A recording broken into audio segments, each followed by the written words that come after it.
बड़ी में doctor Taufiq Hussain, associate professor in higher education. पिछले व्याख्यान में हम राजस्थान के प्रमुख क्रांतिकारियों के विषय में चर्चा कर रहे थे। हमने अर्जुनलाल सेठी, केसरी सिंह बारठ, विजय सिंह पथिक आदि क्रांतिकारियों के विषय में हमने चर्चा की थी। आज हम राजस्थान के प्रमुख क्रांतिकारी राव गोपाल सिंह खरवाजी के विषय में चर्चा करेंगे। जैसा कि आप जानते हैं कि राव गोपाल सिंह खरवा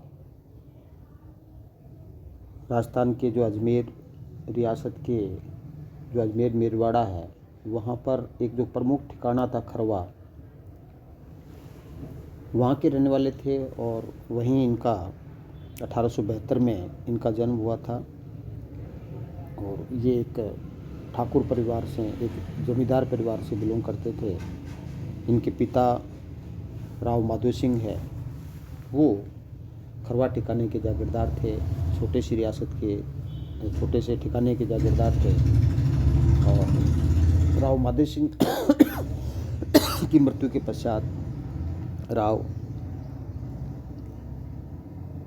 गोपाल सिंह खरवा ठिकाने के जागीरदार बने।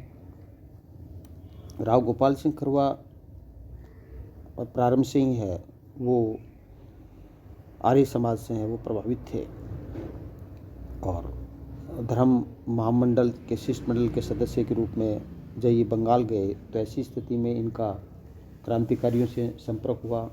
रासबिहारी बोस, सचिन सान्याल आदि से इनका संपर्क हुआ।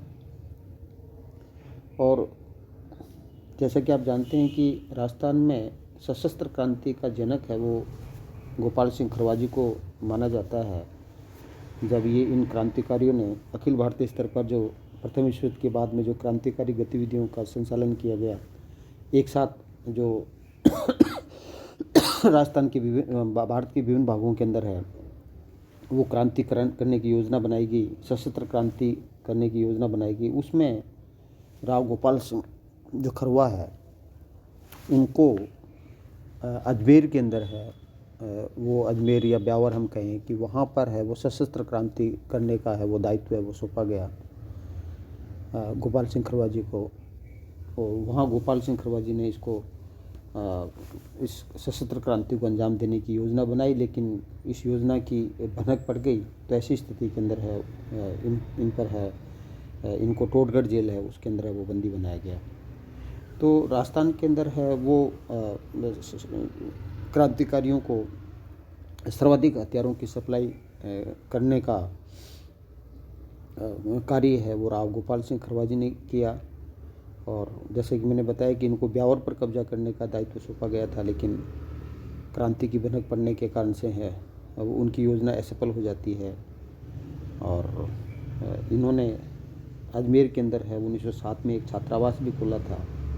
और इन्होंने जो सशस्त्र क्रांति के लिए जो उनको धन चाहिए था, इसमें राजस्थान के भामाशाह सेठ दामोदर दास राठी जी ने इनको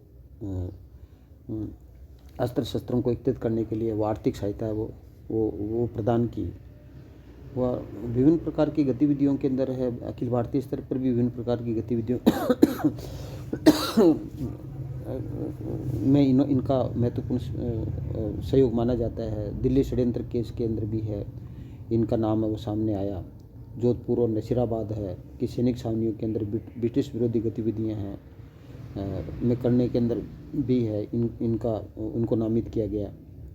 और ऐसी स्थिति में डिफेंस ऑफ इंडिया एक्ट की धारा 3 के अंतर्गत इन पर मुकदमा भी चलाया गया।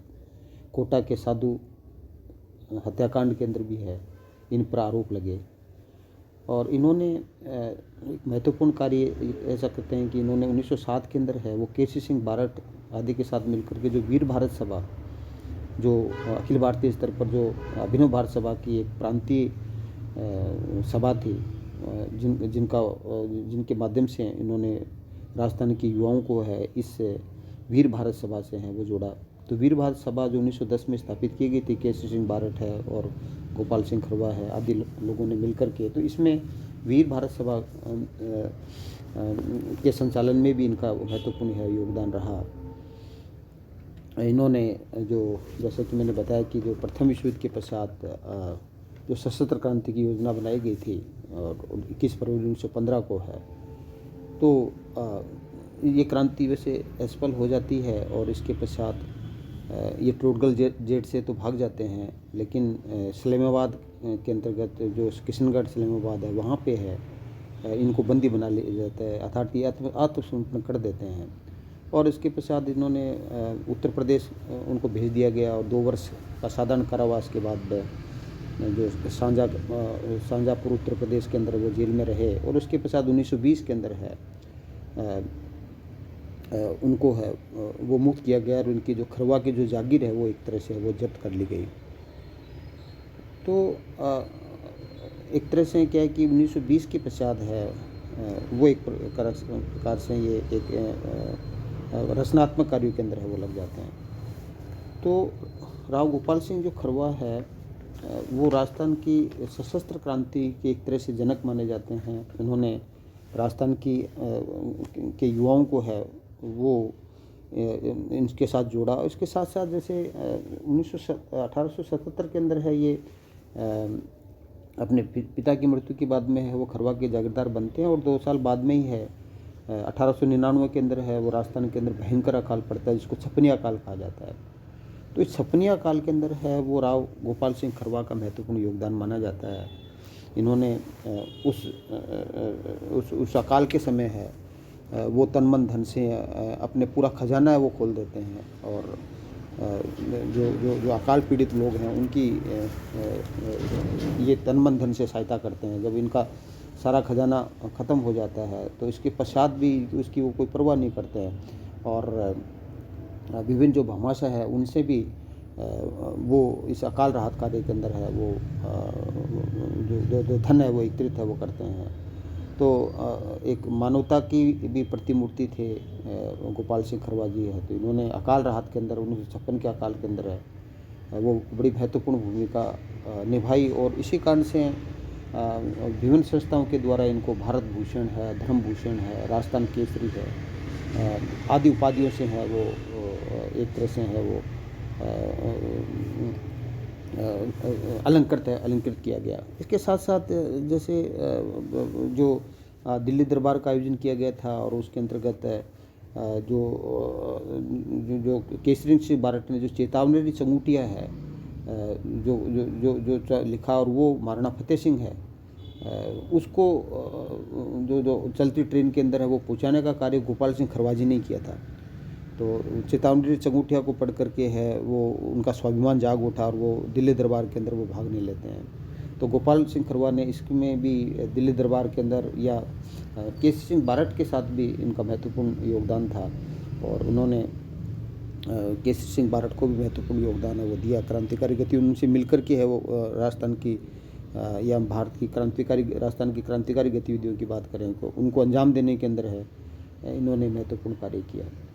तो इस तरह से हम कह सकते हैं कि जो गोपाल सिंह खरवा है वो राजस्थान की जो क्रांतिकारी गतिविधियों में उन्होंने महत्वपूर्ण भूमिका निभाई। न केवल एक क्रांतिकारी थे अपितु बचपन से साहसी और इतिहास प्रेमी होने के कारण से इन्होंने विभिन्न ऐतिहासिक जो व्यक्तित्व है महाराणा प्रताप, छत्रपति शिवाजी, वीर दुर्गादास राठौड़ तो आदि से जो प्रेरणा लेकर के इन्होंने अंग्रेजी सरकार के विरुद्ध है वो विद्रोह करने के अंदर है और वीर भारत सभा के माध्यम से है विभिन्न राजपूत युवाओं को है उसको जोड़ने में अपनी उन्होंने महत्वपूर्ण भूमिका निभाई और राजस्थान की क्रांतिकारी गतिविधियों को संचालित करने में आपका महत्वपूर्ण योगदान था।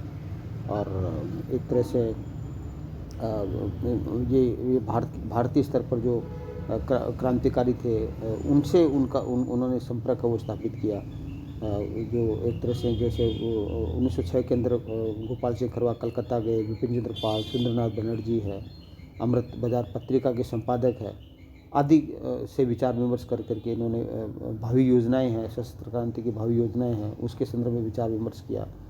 और लेकिन एक तरह से हम कह सकते हैं कि